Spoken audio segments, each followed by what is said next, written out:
एक बार की बात है कि एक बकरी जंगल में अपने रेवड़ से बिछड़ गई। शाम हो रही थी और धीरे धीरे रात की कालिमा फैल रही थी। इसलिए उसने रात जंगल में ही बिताने का निर्णय लिया।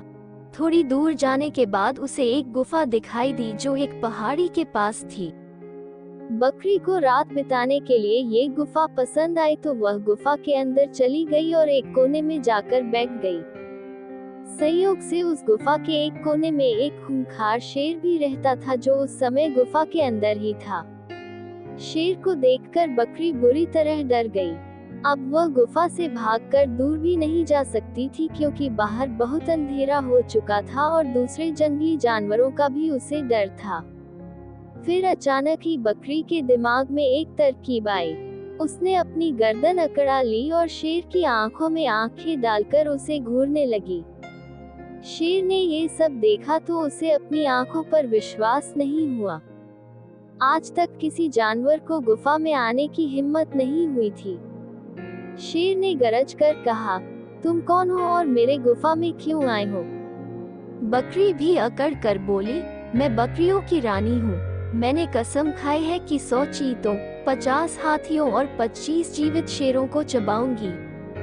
अब तक 100 चीतों और 50 हाथियों को चबा चुकी हूँ और अब सिर्फ 10 शेरों की तलाश है।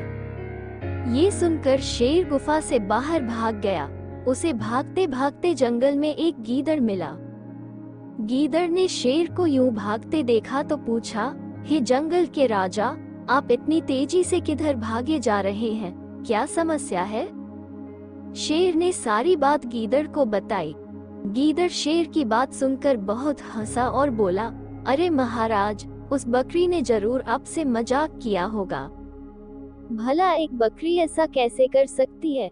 उसने तो अपनी जान बचाने के लिए ये सब आपसे कहा है। आइए, वापस गुफा में चलते हैं। आज तो बैठे बिठाए इतनी बड़ी दावत मिली है हमें। इस तरह शेर और गीदड़ वापस गुफा में आ गए। जब बकरी ने दोनों को आते देखा तो पहले तो वह थोड़ी घबराए, लेकिन फिर हिम्मत करके बोली, ए नामाकुर गुलाम, हमने तुझसे 10 शेर लाने को कहा था और तुम एक ही लेकर वापस आ गए हो। शेर ने जब ये सुना तो एक ही वार में गीदड़ के 2 टुकड़े कर दिए और वहां से भाग गया। इस तरह बकरी ने अपनी अक्लमंदी से अपनी जान बचा ली।